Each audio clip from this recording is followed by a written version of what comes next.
मुसलमान हिंदुस्तान में क्या करें। मुसलमानों की हालत हिंदुस्तान में सही नहीं है। मुसलमान कठपुतली की तरह बन चुके हैं। सब मुसलमानों को जैसे चाहते हैं नचाते हैं और मुसलमान नाचते चले जा रहे हैं कठपुतली बन करके। हिंदुस्तान में ढेरों पार्टियां हैं। हिंदुस्तान की सारी पार्टियां ये चाहती हैं मुसलमान हमें वोट करे, मुसलमान हमें वोट करे, और मुसलमानों के वोट से वो जीतते चले जा रहे हैं, सत्ता पर कब्जा करते चले जा रहे हैं, ऊंची ऊंची कुर्सियों पर बैठते चले जा रहे हैं। और सोचने की बात है, हिंदुस्तान की जितनी भी पार्टियां हैं वो सारी पार्टियां मुसलमानों से वोट लेते समय बीजेपी पार्टी का डर दिखाती है। और हर पार्टी आती है और कहती है हमें वोट करो वरना बीजेपी जीत जाएगी, हमें वोट करो वरना बीजेपी जीत जाएगी।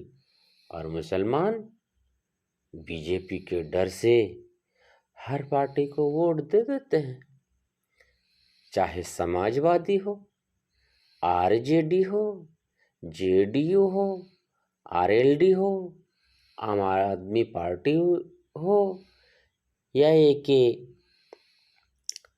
कांग्रेस पार्टी हो, कोई भी पार्टी हो, दिल खोल कर मुसलमान उन्हें वोट कर देते हैं। और अपनी पार्टी जो है ओवैसी साहब की पार्टी AIMIM, इनको वोट नहीं करते इस वजह से कि ये जो पार्टियां हैं जो मुसलमानों से बीजेपी का डर दिखा करके वोट लेते हैं, वो सारी पार्टियां मुसलमानों को ये सबक दे दिए हैं, पाठ पढ़ा दिए हैं कि ओवैसी साहब की पार्टी को वोट ना करना, इसलिए कि ये बीजेपी की बी टीम है। ओवैसी साहब की पार्टी को AIMIM को अगर वोट करोगे बीजेपी जीत जाएगी। आह क्या कहनी, मुसलमान डर जाते हैं और ओवैसी साहब की पार्टी को AIMIM को वोट नहीं करते बल्कि गुस्साते हैं। ओवैसी साहब यहाँ आकर के मुंह भर दिए, उनको वोट नहीं करेंगे, नहीं तो बीजेपी जीत जाएगी। इस तरह से अपनी पार्टी को लात मार देते हैं मुसलमान, इन लोगों का ये मंत्र पढ़ करके सीख करके। लेकिन जब मुसलमान मुसीबत में पड़ते हैं और मुसीबत में पड़ते आ रहे हैं, ये सारी पार्टियां जिन्हें मुसलमान वोट करते हैं वो सारी पार्टियां उनकी मदद के लिए नहीं जाती, मदद नहीं करती, दूर से सिर्फ हल्ला करती है, हमारे मुसलमान को कुछ नहीं कहना, ये वो फला, मगर मैदान में आकर के मदद नहीं करती है कोई भी पार्टी। सिर्फ दूर से हाँ मुसलमान है, हमारे मुसलमान को कुछ नहीं कहना। मगर जिन्हें बीजेपी की बी टीम कह करके मुसलमान वोट नहीं देते हैं, ओवैसी साहब, वही ओवैसी हर मैदान में मुसलमानों की मदद करते हैं। हर मैदान में जिस तरह से हो जी तोड़ कोशिश करते हुए मुसलमानों की मदद करते हैं, खुलकर मदद करते हैं, मैदान में आकर के मदद करते हैं। क्या बीजेपी की बी टीम मुसलमानों की मदद कर सकती है? जो लोग बीजेपी की बी टीम नहीं है, चाहे समाजवादी हो, कांग्रेस हो, आरजेडी हो, जेडीयू हो, आरएलडी हो, वो मैदान में क्यों नहीं आते? आज तरह तरह से मुसलमानों को सताया जा रहा है। मुसलमानों की मस्जिद के नीचे मंदिर तलाश किया जा रहा है, शिवलिंग पाते हैं, मस्जिदों को बुलडोजर से उड़ाया जा रहा है, कहीं मदरसे पर बुलडोजर चलाया जाता है, कहीं अजान पर पाबंदी लग रही है, कहीं नमाजी को धक्का दे करके वो गिरा दिया जाता है, कहीं निकाब पर आवाज़ उठाई जाती है, हिजाब पर, कहीं 3 तलाक की बात की जाती है, कहीं बूढ़े को बच्चे को ज़बरदस्ती जय श्री राम कहने पर मजबूर किया जाता है। इन पर पाबंदी ये पार्टियां क्यों नहीं लगा रही हैं? ये तो मुसलमानों की भलाई करने वाली पार्टी है, और ये सब जो कर रहे हैं सब जो है बीजेपी लोग कर रहे हैं। तो ये पार्टियां जो मुसलमानों से वोट मांगती है, बीजेपी से मुसलमानों को बीजेपी के शर से, बुराई से, उनकी मार से तकलीफ से बचाने के लिए खुल करके मैदान में क्यों नहीं आती? अगर आते हैं तो वो वैसी साहब ही आते हैं जिन्हें बीजेपी का बी टीम कहा जाता है। तो बीजेपी का बी टीम बीजेपी की बी टीम ऐसी होती है। अल्लाह के बंदो, बताओ बीजेपी क्या करती है? क्या करती है बीजेपी? बीजेपी मस्जिद के नीचे मंदिर ढूंढती है। क्या वो वैसी साहब ढूंढते हैं? बीजेपी अजान पर पाबंदी लगाना चाहती है। क्या वो वैसी साहब पाबंदी लगाना चाहते हैं? बीजेपी होली में मुसलमानों से कहते हैं कि मस्जिद को बंद कर लेना, क्या कहते हैं, पर्दा डाल लेना, घर ही में नमाज पढ़ना। क्या वो वैसी साहब ऐसा बोलते हैं? बीजेपी औरतों के हिजाब पर सवाल उठाती है। क्या ओवैसी साहब सवाल उठाते हैं? बीजेपी मुसलमानों को पाकिस्तान भेजने की बात करती है। क्या ओवैसी साहब ऐसी बात करते हैं? बहराइच में आग लगाया, इसी तरह से गांव में, घर में, मुसलमानों के घर में आग लगाती है बीजेपी। क्या ओवैसी साहब ऐसा करते हैं? बीजेपी जिसको पकड़ करके जय श्री राम का नारा लगवाने के लिए कहती है। क्या ओवैसी साहब ऐसा करते हैं? बीजेपी मुसलमानों की देशभक्ति पर सवाल उठाती है। और क्या ओवैसी साहब ऐसा करते हैं? बीजेपी में से बहुत सारे लोग कहते हैं देश के गद्दारों को गोली मारो सालों को। क्या ओवैसी साहब ऐसी बात कहते हैं? बीजेपी कहते हैं तेल लगा लो डाबर का, नाम मिटा दो बाबर का। क्या ओवैसी साहब ऐसी बात कहते हैं? बीजेपी के लोग कहते हैं दुकानों पर नाम लिखो ताकि पता चल जाए कि यह मुस्लिम की दुकान है या हिंदू की दुकान है। क्या ओवैसी साहब ऐसी बात कहते हैं? तो फिर ओवैसी साहब को, उनकी पार्टी को बीजेपी की बी टीम कहने का मतलब क्या है मेरे भाई? क्या मतलब है? जब ये सारी बुराइयां ओवैसी साहब के अंदर मौजूद नहीं है, उनकी पार्टी के अंदर मौजूद नहीं है, तो फिर उन्हें बीजेपी की बी टीम कहने का मतलब क्या है?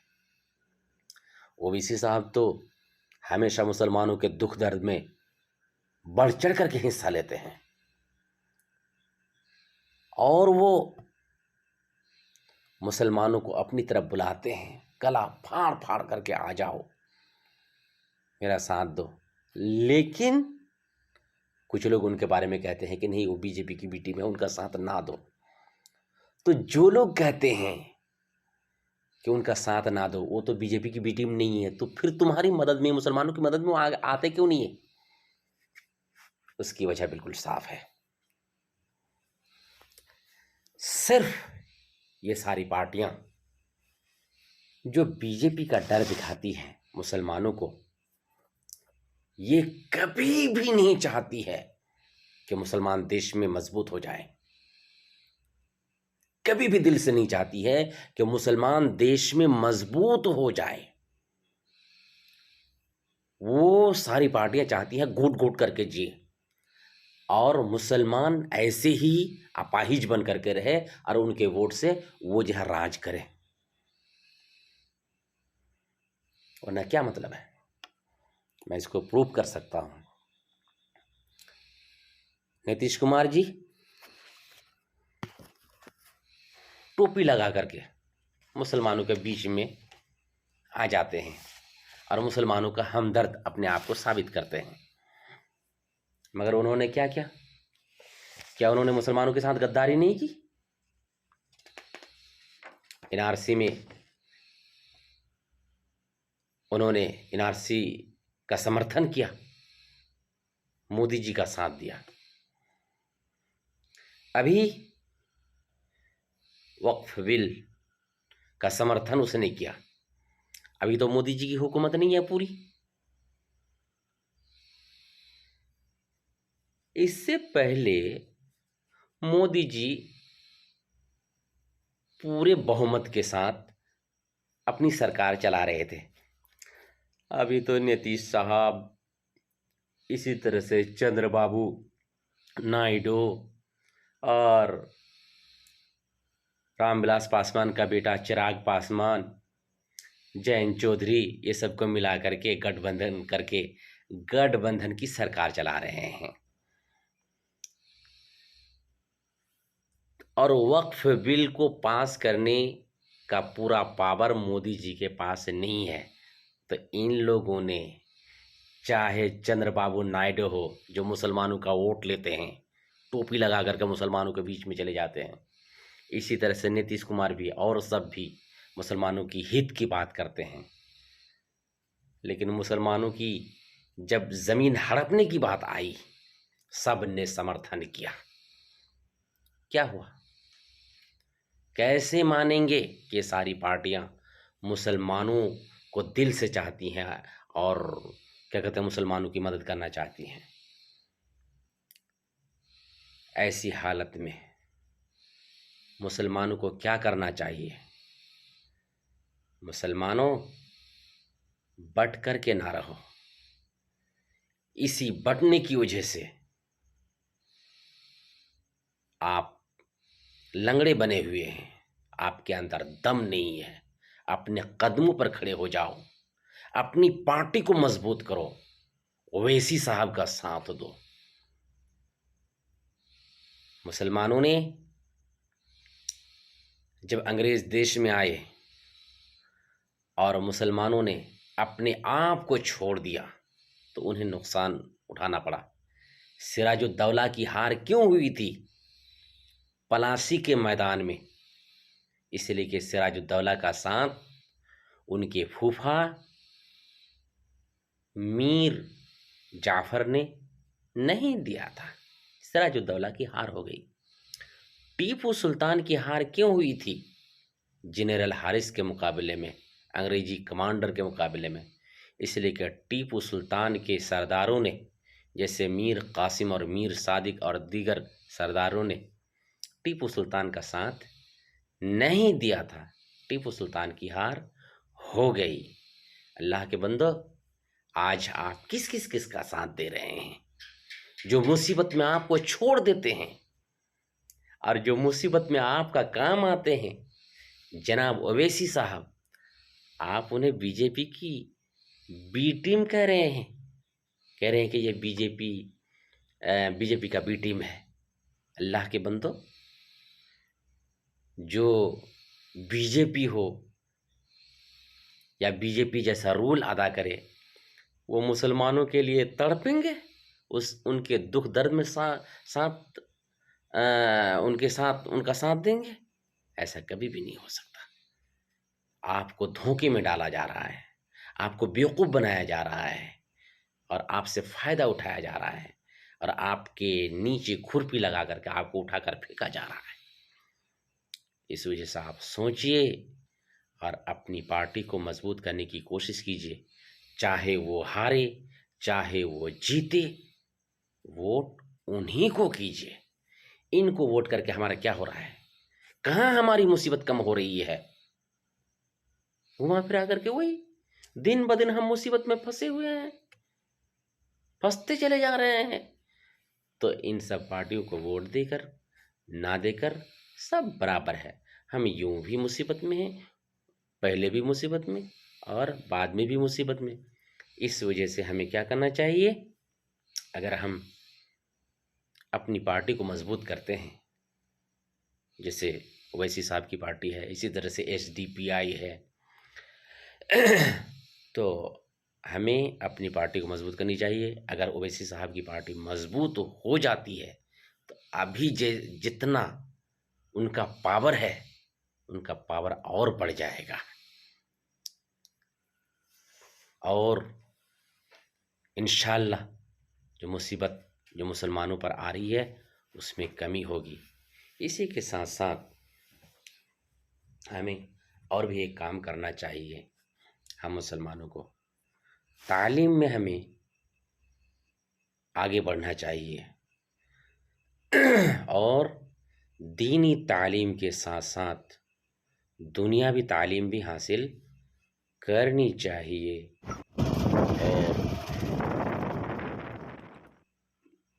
देश के कानून को भी हमें पढ़ना चाहिए और हमारे बच्चों को पढ़ाना चाहिए और ऊंची ऊंची कुर्सी पर अपने बच्चों को बैठाना चाहिए। आज देश में मुसलमान कमज़ोर क्यों हैं? इस वजह से कि हर कानून की कुर्सी पर दूसरे लोग बैठे हुए हैं, दूसरे लोगों के बच्चे बैठे हुए हैं। इस वजह से हर ऐरे गैरे, हर कस व नाकस मुसलमानों के सिलसिले में बदज़बानी कर रहे हैं, नीचा दिखाने की कोशिश कर रहे हैं, पाकिस्तान भेजने की बात कर रहे हैं। क्यों? वो समझ रहे हैं कि कानून हमारे हाथ में है और वाकई जो सो कानून पास भी कर लेते हैं। अब बताइए, वक्फ बिल मुसलमानों का ये क्या कहते हैं, मुसलमानों की जायदाद को अब सरकारी प्रॉपर्टी और सरकारी जायदाद समझी जाने लगी। अब जब वो मुसलमानों की ज़मीन सरकारी ज़मीन समझी जाएगी, चाहे वो मदरसा हो या कब्रिस्तान हो, तो सरकार वहाँ जो भी चाहे बना सकते हैं, मंदिर भी बना सकते हैं। तो उनके हाथ में कानून होने की वजह से वो जो चाहते हैं कर लेते हैं मुसलमानों के साथ। इस वजह से हमें लेकिन वैसा नहीं करना है। मुसलमानों से ज़्यादा अच्छे तरीके से कोई हुकूमत कर ही नहीं सकता। जब एक मुसलमान सही माना में मुसलमान होगा, किताब व सुन्नत का इल्म उसके सीने में होगा, तो फिर वो अच्छी तरह से राज करेगा। जो इस्लामी तरीक़ा है उस एतबार से आज 56 या 57 मुस्लिम देश देखिए, जहाँ पे गैर मुस्लिम भी रहते हैं, कोई बात नहीं। इस तरह की बदबूदार बात जो हिंदुस्तान में सुनी जा रही है, किसी भी मुस्लिम देश में ऐसी बात नहीं सुनी जा रही है कि कोई भी मुसलमान किसी गैर मुस्लिम को सताता है। तो हमें क्या करना चाहिए? अपनी पार्टी को मजबूत करने के लिए अपनी पार्टी ही को वोट देना चाहिए और हमें समाजवादी मुसलमान नहीं बनना है, कांग्रेसी मुसलमान नहीं बनना है, फला फला मुसलमान हमको नहीं बनना है। हाँ, वहाँ बनना है जहाँ पे अपनी पार्टी का कोई नेता ना हो। जैसे ओवैसी साहब की पार्टी अगर कहीं नहीं है तो ठीक है, हम वहाँ समाजवादी को कर देंगे और कांग्रेस को कर देंगे, फला को कर देंगे। लेकिन जहाँ हमारी ओवैसी साहब की पार्टी होगी या एक मुस्लिम पार्टी होगी या एसडीपीआई का कोई नेता होगा, हम उनको वोट कर देंगे बिला खौफ व खतर के। इस वजह से कि इनके साथ रह करके हमारा कोई फायदा नहीं है, हमारी मुसीबत में कोई कमी नहीं हो रही है, तो उनको वोट करके हमारा क्या फायदा? कोई फायदा नहीं है। ये झूठ मूठ का ये जो है मोहब्बत दिखा रहे हैं हमसे।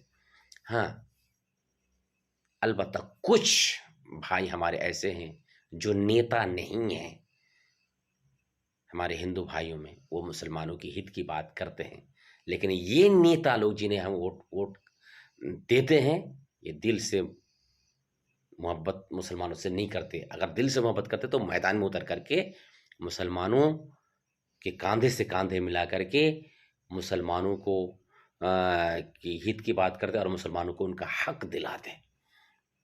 झूठ मूठ का ऐसे किसी स्टेज में बोल दिया, ऐसा कर दिया, बस ऐसी मोहब्बत से कोई फ़ायदा नहीं होता। मैदान में उतर करके मदद करो, वो फ़ायदा देगा, उससे फ़ायदा होता है।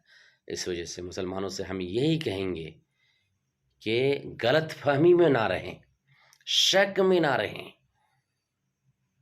और अपने आप को पहचानें, अपने आप को मजबूत करें। एक मुसलमान कैसे बीजेपी की क्या कहते हैं, एक मुसलमान मुसलमानों का ही दुख दर्द को समझ सकता है, दूसरा नहीं समझ सकता। और एक मुसलमान दूसरे मुसलमान को नुकसान पहुंचाएगा, बीजेपी की बी टीम बनेगा, फला बनेगा, ये बनेगा, ये सब ढकोसला है। ये सब मुसलमानों को घाटे में रखने और मुसलमानों को बुद्धू बनाने की एक नाजायज़ कोशिश है और मुसलमानों को देश में कमज़ोर करके रखने का एक मंत्र और एक फार्मूला है जो मुसलमानों को पढ़ाया जा रहा है। और अफसोस की बात यह है कि मुसलमान उस पर यकीन कर लेते हैं। अल्लाह ताला हमें समझ अता फरमाए। आमीन।